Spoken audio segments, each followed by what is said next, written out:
Assalamualaikum warahmatullahi wabarakatuh. Berjumpa lagi bersama saya Dendi Kurniawan di Universitas Sains dan Teknologi Komputer.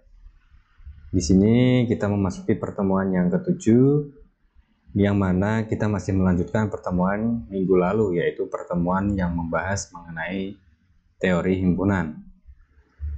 Bagi teman-teman semua yang sudah bergabung atau yang sedang menyaksikan video ini, jangan lupa untuk menyiapkan alat tulis berupa pulpen dan buku guna untuk menunjang perkuliahan mata kuliah ini. Baik, di pertemuan yang ketujuh di sini nanti kita akan membahas mengenai operasi himpunan.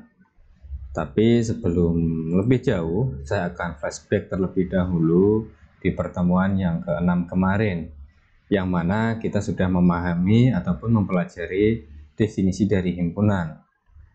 Teman-teman pasti masih ingat ya, jadi himpunan adalah sekumpulan benda ataupun objek yang dapat didefinisikan dengan jelas. Nah, benda atau objek dalam himpunan disebut elemen ataupun anggota himpunan, dan dia biasanya ditulis di dalam sepasang kurung kurawal. Contohnya ada himpunan B yang beranggotakan 1, 3, 5. Kemudian ada himpunan A yang memiliki elemen atau beranggotakan A, B, C, D, dan ada himpunan R yang memiliki anggota ataupun memiliki elemen A, B, kemudian A, B, C, dan AC. Baik teman-teman, saya kira untuk definisi himpunan Anda semua sudah bisa memahaminya, karena di pertemuan minggu lalu ya kita sudah membahas secara kupas tuntas. Kemudian pada pertemuan minggu lalu kita juga membahas penyajian himpunan. Terdapat 4 cara untuk menyajikan himpunan. Yang pertama adalah mengenumerasi, yaitu menuliskan semua anggota himpunannya di dalam tanda kurung kurawal. Kemudian jika anggotanya panjang ataupun banyak tak terhingga, kita bisa menggunakan tanda titik-titik atau elipsis. Kemudian cara penyajian yang kedua, kita menggunakan simbol-simbol kaku. Ada huruf P untuk bilangan bulat, kemudian ada huruf-huruf yang lain, ada N, kemudian ada M, dan juga simbol huruf yang lainnya. Untuk penyajian himpunan yang ketiga, dengan cara menuliskan notasi ataupun syarat keanggotaannya. Nah, notasi di sini biasanya disimbolkan dengan huruf X, kemudian di mana X merupakan anggota dari himpunan bilangan X anggota bilangan bulat dan X kurang dari 5. Ya, contohnya seperti itu ya kemarin. Kemudian cara penyajian himpunan yang terakhir dan yang paling mudah dipahami itu adalah dengan menggunakan diagram Venn. Oke teman-teman, itu penyajian himpunan yang telah kita pelajari pada pertemuan minggu lalu, dan juga minggu lalu kita telah memahami jenis-jenis himpunan. Ada himpunan bagian, himpunan A merupakan bagian dari himpunan B. Ya, kemudian himpunan kosong, himpunan yang tidak memiliki anggota atau tidak memiliki elemen. Yang ketiga ada himpunan semesta. Ya, jadi di dalam himpunan kita membicarakan suatu pembahasan ya yang mewakili semesta ataupun universal. Kemudian nanti di dalam himpunan semesta itu ada himpunan A ataupun himpunan B. Yang keempat ada himpunan sama. Jadi kedua himpunan dapat dikatakan sebagai himpunan yang sama jika anggota ya ataupun elemen dari kedua himpunan tersebut memang benar-benar sama persis. Terus yang kelima ada himpunan lepas. Himpunan lepas ini merupakan kebalikan dari himpunan sama. Kalau himpunan sama, anggotanya harus sama persis antar himpunannya. Kalau himpunan lepas, berarti kedua himpunan ini tidak ada ataupun tidak memiliki anggota yang sama satupun ya. Dan yang keenam ada himpunan ekuivalen. Dia dikatakan ekuivalen, masih ingat nggak teman-teman? Untuk himpunan ekuivalen ya pasti masih ya. Dan juga yang ketujuh ada himpunan komplement. Nah, terus untuk pertemuan hari ini nanti kita akan membahas mengenai operasi himpunan. Dan tujuan dari pembelajaran ataupun dari pertemuan hari ini itu adalah mahasiswa dapat memahami dan mengimplementasikan operasi himpunan. Kemudian diantaranya ada irisan, ada gabungan, ada selisih, ada komplement, dan beda setangkap. Kemudian tujuan yang kedua adalah mahasiswa dapat mengerjakan soal-soal terkait. Oke teman-teman, yang pertama operasi himpunan di sini ada irisan. Dari dua himpunan A dan B merupakan himpunan yang dimana setiap anggotanya terdapat di himpunan A dan terdapat di dalam himpunan B, atau himpunan yang anggotanya terdapat di kedua himpunan tersebut. Itu merupakan definisi dari irisan. Kalau kita contohkan, ada himpunan A memiliki anggota A, B, C, D, dan E, dan juga ada himpunan B yang memiliki anggota B, C, F, G, H. Nah, pada kedua himpunan di atas terdapat dua anggota yang sama. Kalau teman-teman lihat ya, ada dua anggota yang sama. Apa aja itu? Yaitu B dan C ya. Nah, anggota B dan C itu ada di himpunan A dan juga ada di himpunan B. Nah, oleh sebab itu bisa dinyatakan bahwa irisan himpunan A dan B merupakan B dan C. Jadi kalau ada logo seperti ini ya, A irisan B, irisan itu simbolnya seperti huruf N ya. Nah, kurang rapi ya tapi ya. Nah, gini. Sama aja ya, susah ya menulisnya dengan mouse ya. Oke, jadi irisan itu merupakan anggota ataupun elemen yang mana terdapat di dalam himpunan yang terkait ya. Misalkan di sini A dan B, berarti dicari anggota yang sama di antara A dan B. Nah, di sini contohnya ada anggota B dan C ya. Di himpunan A ada B dan C, di himpunan B juga ada B dan C. Jadi A irisan B itu adalah B dan C. Yang lainnya tidak ada yang sama ya. Di A ada D tapi di B nggak ada D. Di A ada E tapi di B nggak ada E. Begitu juga sebaliknya. Di B ada F, G, H tapi di A nggak ada F, G, H. Dan kalau kita simbolkan dengan menggunakan diagram Venn untuk irisan, itu adalah yang terletak di keduanya di sini, yang diarsir itu.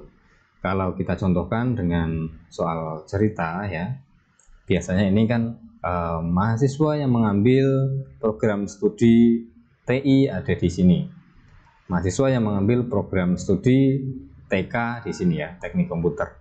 Nah, kalau yang di tengah berarti mahasiswa yang mengambil program studi kedua-duanya. Nah, itu merupakan suatu irisan.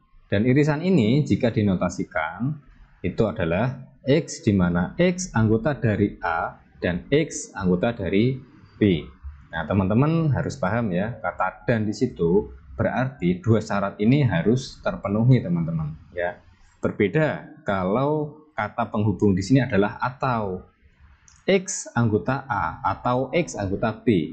Jadi seluruhnya kalau itu di A dan di B, termasuk yang di luar, yang di sini, dan yang di tengah, dan yang di kanan. Kalau kata hubungnya adalah atau. Tapi berhubung di situ kata hubungnya adalah dan, jadi di situ syarat ini harus dipenuhi kedua-duanya. X anggota A dan X anggota B. Baik teman-teman, itu mengenai irisan, dan saya lanjutkan yang kedua, operasi himpunan ada gabungan. A gabungan B ditulis kebalikannya irisan ya, tetapi maknanya berbeda.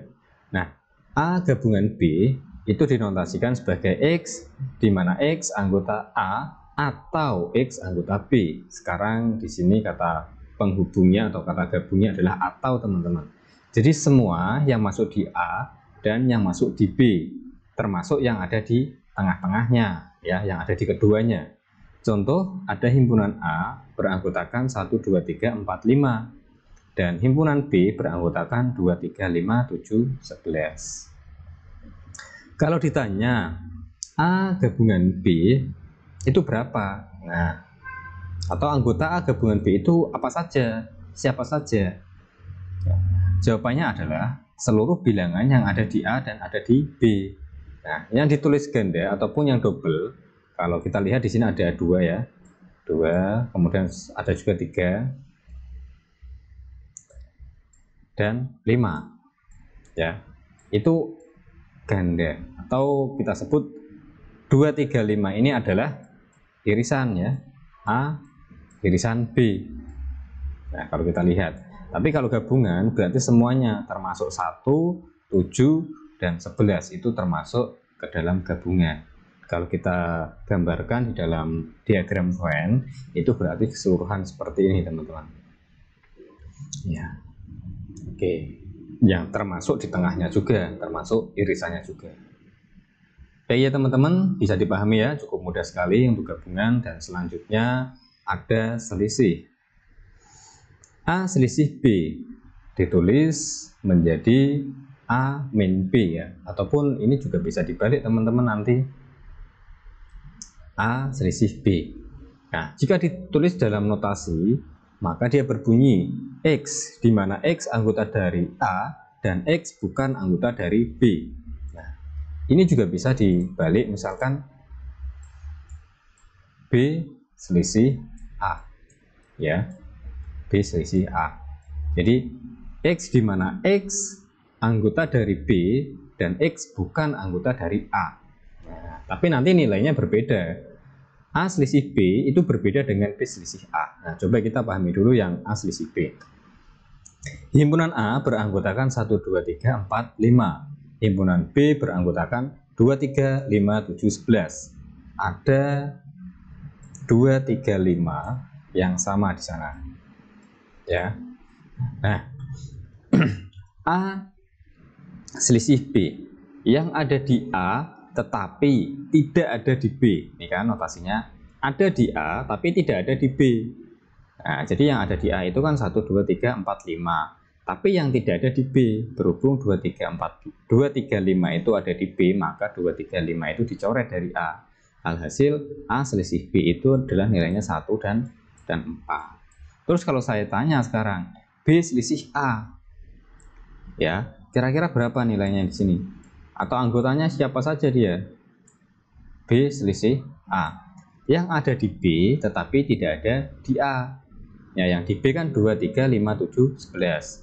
Ya, oke teman-teman, kalau mau menjawab silahkan di pause dulu ya video ini. Dan teman-teman jawab dulu di kertas, di buku Anda. Baik, silahkan kalau sudah dijawab, di play lagi video ini. Dan jawabannya adalah di B kan ada 2, 3, 5, 7, dan 11. Sedangkan 2, 3, 5 ada di A, sehingga 2, 3, 5-nya itu dicoret, sehingga di sini tinggal 7 dan 11 saja. Nah, kalau B selisih A 7 dan 11, kalau A selisih B 1 dan 4. Jadi kalau dibalik ini nilainya berbeda ya teman-teman. Dan yang kalau kita digambarkan dengan menggunakan diagram Venn, kalau A selisih B itu bunyinya seperti ini ya. Jadi yang di tengah-tengah itu tidak ikut serta dia. Nah, A selisih B. Tapi kalau B selisih A berarti yang mana? B selisih A berarti yang di sini ya, yang di luar sini. Nah, tengah-tengahnya nggak ikut ya. Oke, ini saya coret gini aja ya. Kalau saya arsir garis-garis rumit. Dan yang keempat, operasi himpunan yang keempat ada komplement teman-teman. Ya mungkin teman-teman kemarin sudah saya singgung ya, sudah paham lah mungkin komplement bagi yang kemarin menonton videonya sampai selesai ya. Komplement himpunan A terhadap himpunan semesta adalah himpunan yang anggotanya merupakan anggota semesta tetapi bukan anggota A, dan A komplement itu dinotasikan sebagai A pangkat C ataupun A yang atasan dicoret straight gitu ya. Sebagai contoh, A adalah himpunan yang berada pada semesta pembicaraan universal. Maka komplement dari himpunan A dapat dinotasikan ya, A komplement sama dengan X, di mana X anggota dari universal tetapi X bukan anggota dari A. Nah, atau universalnya kita ganti menjadi semesta ya. X di mana X anggota dari semesta tapi X bukan anggota dari A. Nah, kalau dari definisi tersebut dan kita lihat ya, ini A komplement itu ya ada di bagian yang di luar sini teman-teman, yang berwarna abu-abu. Nah misalkan di dalam sana itu dia dinamakan sebagai himpunan A, maka A komplementnya adalah yang di luar sini. A itu bagian dari U ya. A komplement adalah bagian dari U tetapi bukan bagian dari A. Kalau misalkan yang di tengah ini dia diberikan nama himpunan B, berarti yang di luar sini bernama B komplement. Ya, jadi jangan bingung teman-teman. Yang di luar di sini namanya tergantung dari nama himpunan yang ada di lingkaran di sini. Ya. Oke teman-teman, itu merupakan komplement. Sampai sini apakah ada yang ingin ditanyakan? Bila ada silahkan teman-teman bisa menuliskan di kolom komentar atau bisa teman-teman tuliskan di grup WA ya. Dan saya lanjutkan contoh komplement ya. Misalkan ada himpunan universal, dia memiliki anggota 1, 2, 3, 4, 5, 6, 7, 8, dan 9. Dan apabila himpunan A itu beranggotakan 1, 3, 7, 9, maka A komplementnya adalah yang ada di U tetapi tidak ada di A. Ya, ada di U tetapi tidak ada A di A. Di A itu ada 1, 3, 7, 9. Oke, yang 1, 3, 7 ya, dan 9 kita coret. Jadi tersisa 2, 4, 5, 6, 8. Oke, A komplementnya seperti itu. Seperti selisih ya kalau kita gambarkan ya. Notasinya seperti ini ya. Notasi apabila A ya. Apabila himpunan A itu X anggota dari U, di mana X habis dibagi 2. Nah, contohnya seperti itu. X itu anggota dari U, di mana X habis dibagi 2. Jadi A komplementnya 1, 3, 5, 7, 9 ya. X anggota dari U kan ini U-nya. X habis dibagi 2. Berarti kan yang 2, 4, 6, 8 ya. Nah, terus A komplementnya berarti kebalikannya itu, kebalikan 2, 4, 6, 8 atau sisanya. Nah, jadi di sini 1, 3 ya, terus 5, terus 7 dan 9 ini. Oke teman-teman, bisa dipahami ya, cukup mudah sekali. Dan yang kelima, operasi himpunan di sini ada beda setangkap. Nah, beda setangkap dari himpunan A dan B adalah suatu himpunan yang elemennya ada pada himpunan A atau B, tetapi tidak pada keduanya. Atau beda setangkap ini merupakan kebalikannya dari selisih ya. Kalau selisih tadi yang diarsir adalah yang tengahnya, yang ada di A dan yang ada di B atau keduanya. Tetapi kalau beda setangkap di sini, dia ada di A dan ada di B, tetapi tidak ada di keduanya.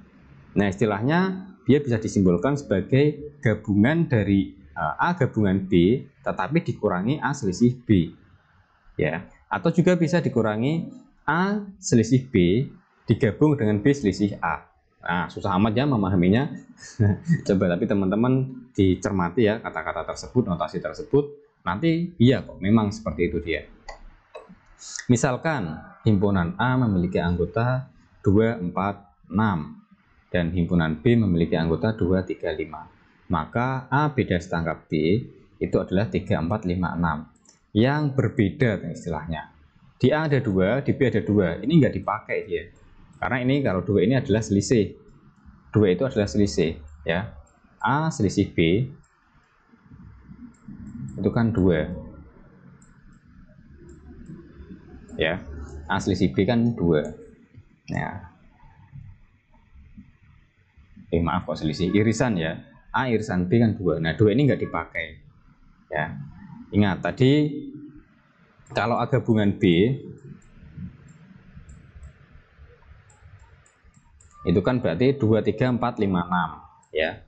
2, 3, 4, 5 dan 6 ya kan. 2, 3, 4, 5, 6. Nah, tadi di sini dijelaskan A gabungan B ini ya, tapi dikurangi A selisih lagi A irisan B dikurangi ini. 2-nya dicoret ya, ada 2. Jadi tinggal 3, 4, 5, 6. Nah, Itu teman-teman, dan jika digambarkan dengan diagram Venn, hasilnya adalah yang diarsir di sini. Yang di tengah tadi irisan, nggak dipakai ya. Oke, cukup jelas ya? Bisa dipahami? Oke ya, pertemuan 7 mudah sekali kan materinya, dan silahkan pelajari ini nanti karena juga akan keluar saat UTS. Apa sih manfaat mempelajari himpunan dalam kehidupan sehari-hari? Oke teman-teman, dengan mempelajari himpunan diharapkan manusia itu memiliki kemampuan logika akan semakin terasah dan akan memacu kita agar kita mampu berpikir secara logis. Karena dalam hidup logika memiliki peran penting ya, karena di dalam logika berkaitan dengan akal pikir. Semuanya itu masuk akal atau tidak. Kemudian banyak kegunaan ya, diantaranya membantu setiap orang yang mempelajari logika untuk berpikir secara rasional, kritis, lurus, tetap, tertib, metodis, dan koheren. Jadi teman-teman dibiasakan untuk berpikir dengan kritis ya. Teman-teman dapat memahami suatu perkataan, suatu kalimat. Nah, di sana mungkin ya kalau teman-teman tidak didasari dengan pemikiran yang kritis, teman-teman nanti dapat memaknai ataupun dapat menafsirkan kalimat tersebut dengan pemahaman yang berbeda kalau teman-teman tidak memahami dengan kritis ya. Jadi dibiasakan kita dalam memahami suatu kalimat itu dengan bagus, dengan baik ya, agar nanti penafsirannya dalam pemahamannya itu tidak berbeda. Nanti si penulisnya mengharapkan Anda semuanya membaca itu, misalkan ya ingin pergi dari Semarang ke Jogja. Nah, yang memberikan kalimat itu harapannya seperti itu, dan rutenya dari Semarang langsung jalan ke selatan ya, menuju mungkin Ungaran ya, langsung Ungaran, kemudian Kembawen ya, seterusnya.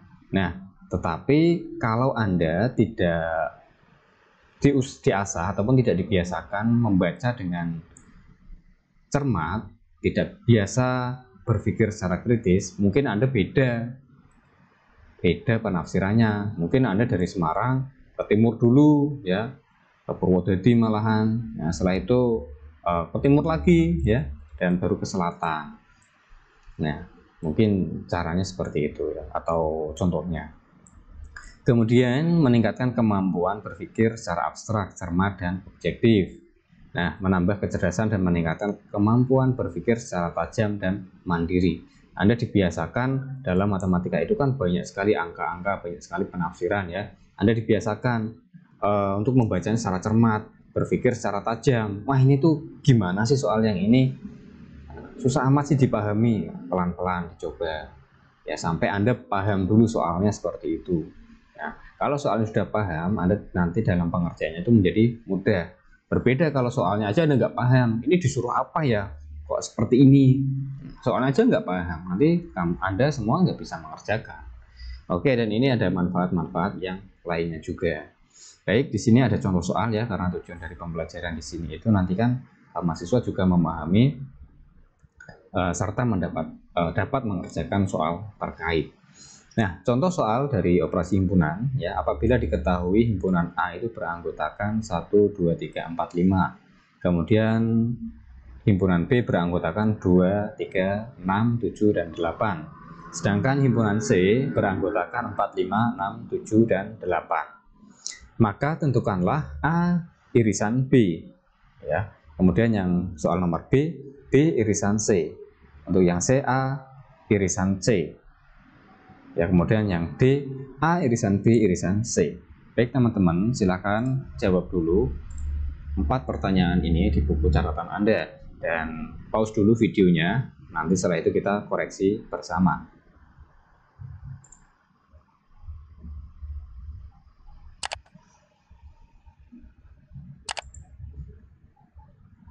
Oke teman-teman, bagaimana untuk jawabannya? Apakah mengalami kesulitan? Ayo kita koreksi sekarang. Untuk soal yang A, yaitu A irisan B. Ingat tadi irisan yang ada di A dan yang ada di B. Jadi untuk A irisan B itu adalah 2, 3, dan berapa teman-teman? 2 dan 3 saja ya. Jadi hanya ada 2 anggota untuk A irisan B. 4 di A ada, di B tapi nggak ada ya. 5 di A ada, di B nggak ada.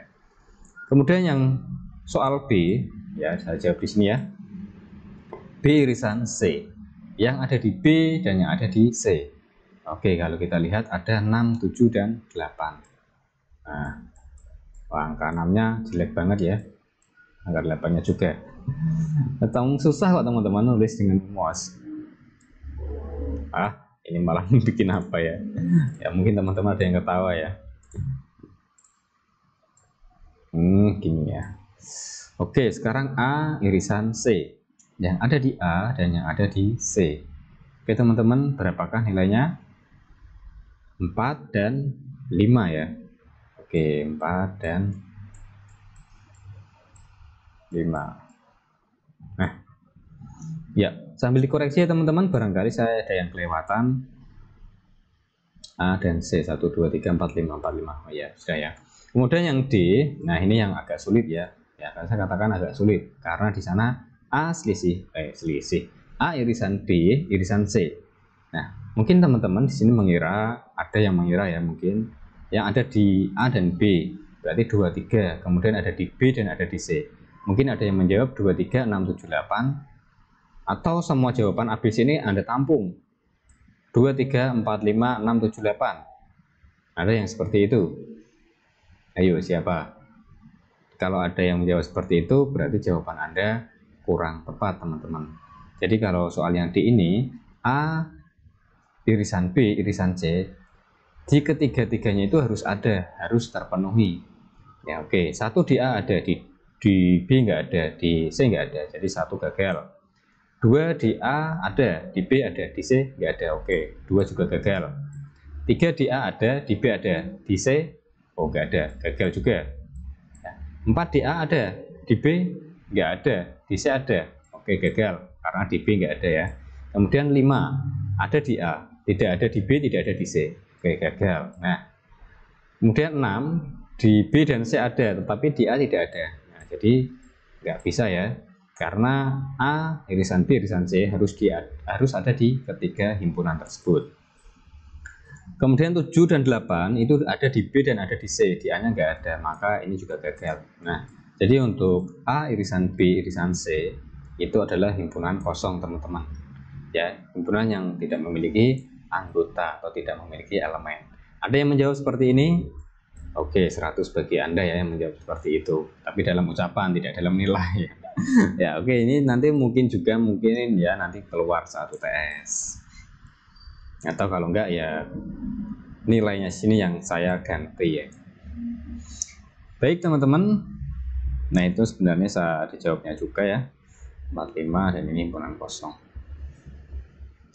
Nah, contoh soal dari operasi himpunan ya, apabila diketahui ini masih sama ya anggotanya seperti itu, terus sekarang disuruh menentukan A gabungan B, B gabungan C, dan A selisih C, A beda setanggap dengan C. Baik teman-teman, silahkan Anda jawab dulu dengan buku catatan Anda dan nanti kita koreksi bersama.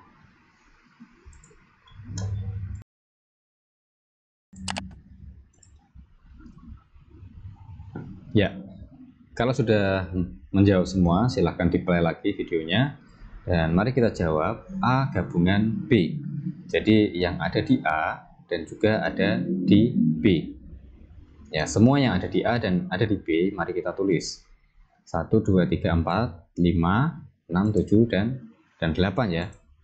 Nah, ini adalah jawaban A gabungan B. Sekarang, yang F, B gabungan C. Yang ada di B dan yang ada di C.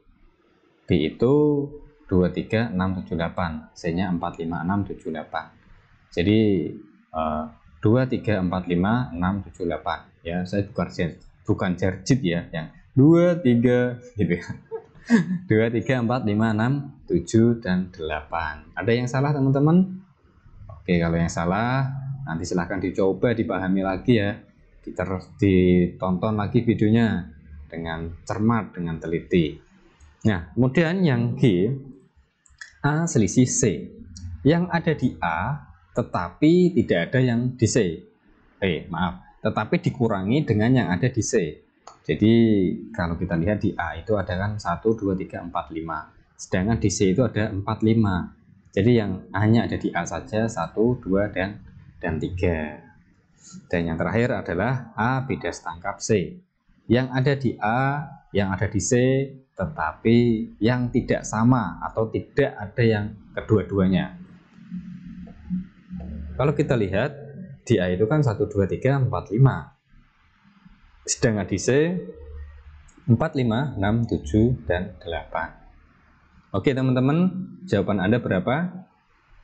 Ya, 1, 2, 3, 6, 7, dan 8. Oke, bagus sekali ya. Karena 4 dan 5 itu ada di A dan ada di C.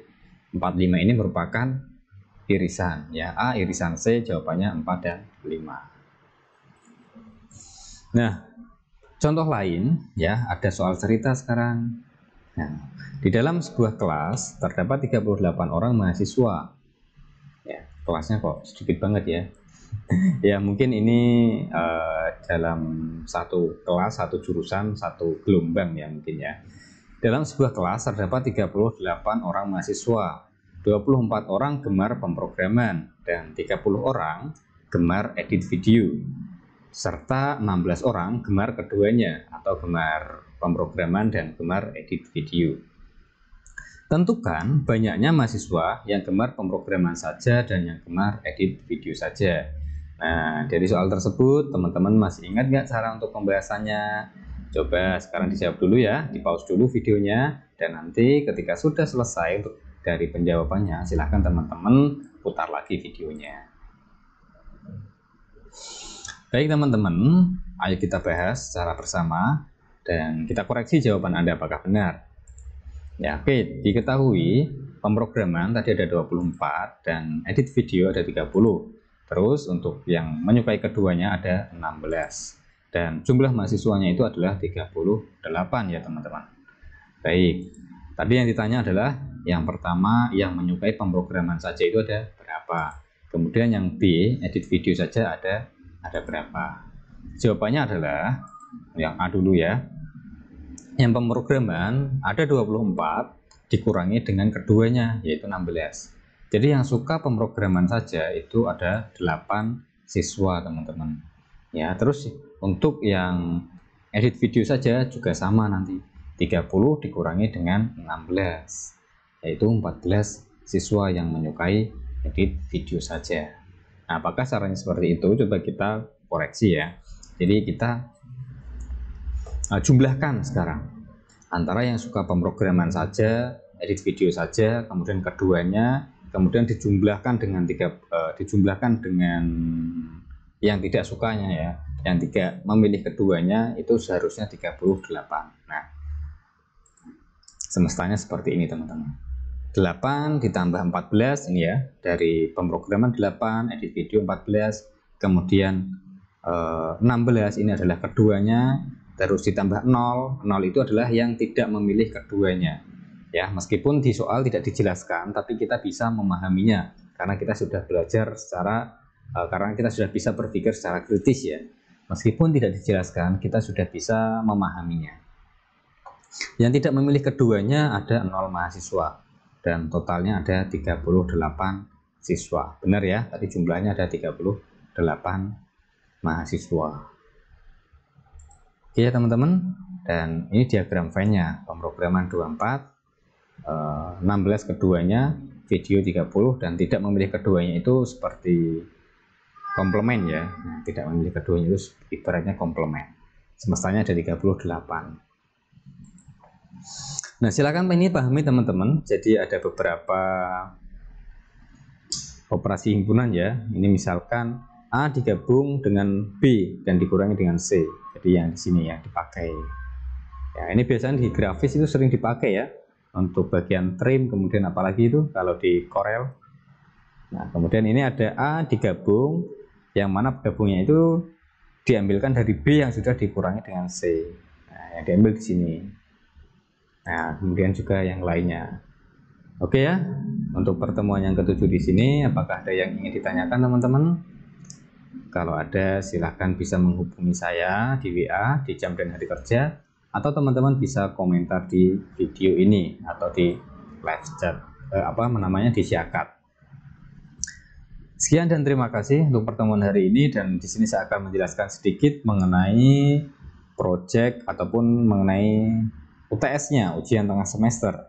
Nah, nanti silahkan teman-teman mengerjakan pada Syakat tugas dan evaluasi ya. Coba saya buka dulu untuk project ya di Syakatnya.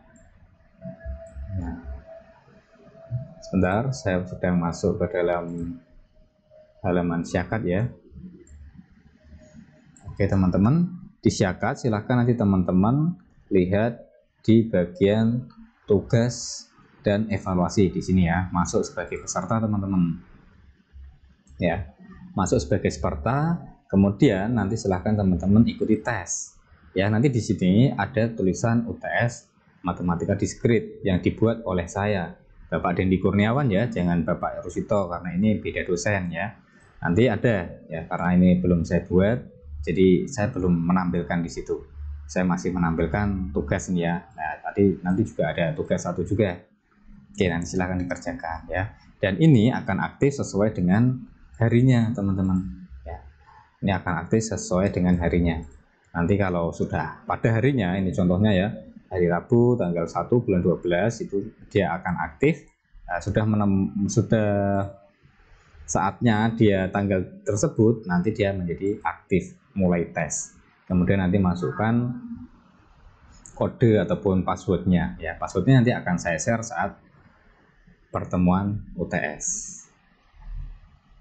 Baik, kiranya seperti itu untuk pertemuan yang ke-7 di sini. Sampai jumpa dan selamat mengerjakan ujian tengah semester di minggu yang akan datang. Saya Dendi Kurniawan, jangan lupa presensi di Syakat. Wassalamualaikum warahmatullahi wabarakatuh.